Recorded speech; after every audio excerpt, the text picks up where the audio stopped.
The 2021-22 season has been somewhat polarizing. The season started off with many players, many superstars struggling to adjust to the new way of officiating, of calling fouls. For some, these changes forced them to play differently than how they're used to. It's also been a season of many breakout players, some of whom we had no clue they were this good. How's it going, folks? My name's Andy, and in this video, I want to take a look at 6 NBA stars, 3 of whom fell off significantly compared to their recent years, and 3 others who are having resurgent bounce-back seasons. And what caused this shift in their games, for better or worse? Anyway, let's get started. Also, if you enjoyed the video, make sure to subscribe. If you like the content, drop a sub or a like, and thank you so much for the support. Fell off, Bradley Beal. Ever since the start of the season, Beal has been struggling. It's no secret, it's been well documented. Even Beal himself admitted that and took full responsibility. In an interview from December, he stated, "In all fairness, I've been crappy all year. So I'm not gonna sit here and talk about 2 other guys who have really been helping out our team. I'll put that on me before them. I have to be better. I have to lead better. I have to produce and lead this team like I want to." That's great and all, but since then, he still hasn't been playing much better. He's averaging the lowest points per game since 2016. His shooting across the board has dipped drastically compared to his previous 2 years, where he averaged 30+ points a game. Beal's 3-point percentage is the lowest of his entire career, by far. There's no one answer for why he's playing so poorly, it's a combination of things. In mid-2021, Beal revealed he had nerve issues in his hip, which hampered his balance and movement. An article reported that the injury is called myalgia paresthetica, a condition where the nerve inside the hip gets inflamed and causes shooting pain in their lower body. Hip issues are a pain to deal with, and it takes years for them to go away, but you still feel the lingering effects. Heck, just ask Isaiah Thomas. He never recovered. This Wizards roster is a lot different than it used to be as well. They were first in pace with Westbrook on the team, but they now dropped to 20th in pace. Historically, Beal has always found success playing in a fast-paced run-and-gun offense. But now that they're operating more in the half-court, defenses have time to collaborate and focus on him. Now with the Wizards lacking a secondary star, all the attention is on Beal. It's unfortunate, because Beal has been trying to shoot his way out of this slump, to the dismay of his teammates. The Wizards started off the season going 10-3 and held the first seed in the East for a while, but that's all history. Reawakened, DeMar DeRozan. DeMar had some great years in San Antonio where he improved his shot selection and hammered out the weaknesses in his game. A lot of that had to do with Pop and the Spurs coaching staff on trying to get him to play to his strengths.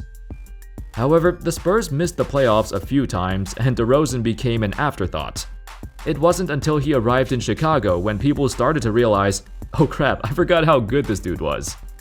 We didn't expect him to be this good, though. DeRozan, at the age of 32, is currently having the best season of his career, and nobody thought the Bulls would be first in the East. In fact, there were critics who feared he was too similar to Zach LaVine and they'd have clashing playstyles. They thought he was a bad fit on this team. Instead, they've become the most dominant scoring duo on the wings. DeRozan credits his time in San Antonio for helping him mature and refine his game, especially his passing and playmaking, and even his defense, which were all previously seen as weaknesses in Toronto. This is the most complete DeMar DeRozan we've ever seen, and now he's more motivated than ever.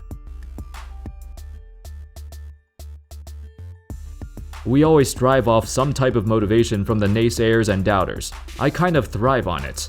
Whatever mental edge I can gain from people saying what can't happen or I'm not this or that, you always use that as some type of motivation. That's always going to be in me, whether it's me getting traded, whether it's me not being able to do something as a rookie, whatever it might be.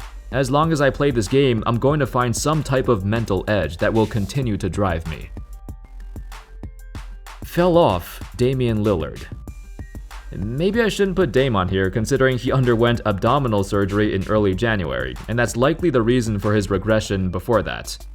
He played with that lingering issue since the Tokyo Olympics, and the pain was starting to get unbearable as this season progressed.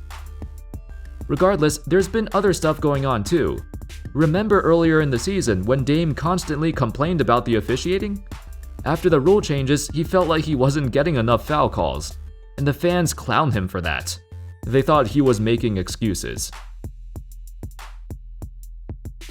His free throw attempts have increased since then to 6.2 per game, which is right at his career average.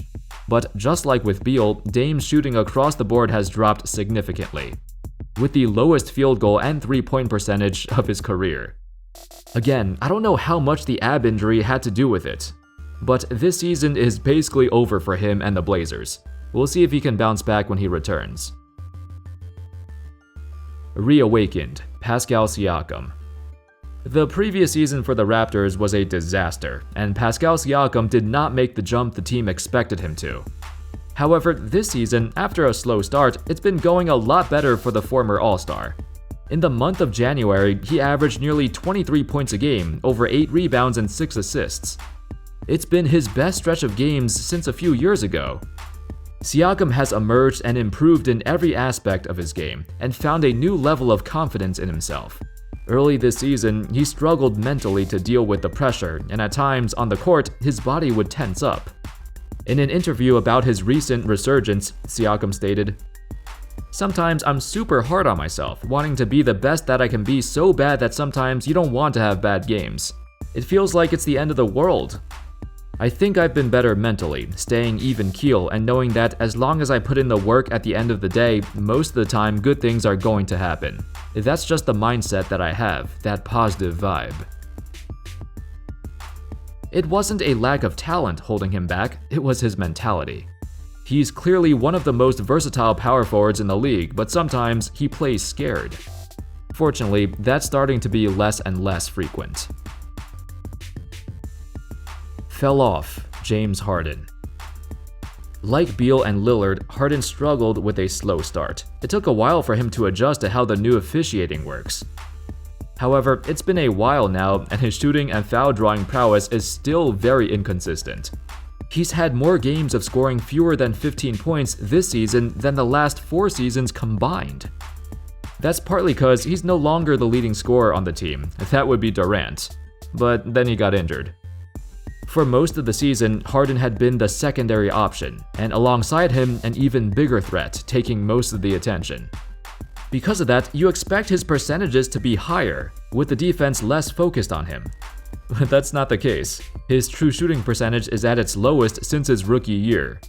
He's turning the ball over at an insane rate. 19.8%, basically 1/5 of his possessions lead to a turnover. It's mostly due to bad habits that he got accustomed to over the years. A lot of times, he'd attempt to draw a foul, and when nothing is called, he'd lose the ball, wave his arms up at the ref, and yeah. That's more apparent now than ever, because he's not getting the same calls as before. On top of this, it's been a tumultuous season for the Brooklyn Nets. With the whole Kyrie absence plus Durant's injury, the injuries to Joe Harris and LaMarcus Aldridge, the Nets lineups frequently change, and it seems like Harden is playing with so many different guys, and so many different lineups every night. I don't know. Listen. I don't know about any reports. Of course, I'm frustrated because, we're not healthy. It's a lot of inconsistency for whatever reason. Injuries, COVID, whatever you want to call it. But yeah, it's frustrated. I think everybody in this organization is frustrated because we are better than what our record is, and we should be, on the way up. Reawakened, LeBron James. Like I mentioned in a previous video, LeBron's having his best scoring season since 2010. Dude's averaging over 29 points a game and shooting the most shots per game in well over a decade. It's insane. With all the troubles the Lakers have had, LeBron is the only guy who's been showing out and carrying this team consistently. He's actually registering the highest 2-point field goal percentage of his career. As of this video, hitting 62.5% of his 2-point field goals. That's absurd considering he's playing further away from the basket than he's ever had. However, even in the paint, at the rim, the dude's hitting 80% of his shots at the basket. That's higher than Rudy Gobert, Joel Embiid, and Nikola Jokic.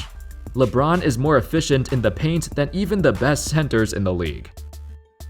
he has found a new strength, even more motivation to succeed in the midst of a challenging season for the Lakers.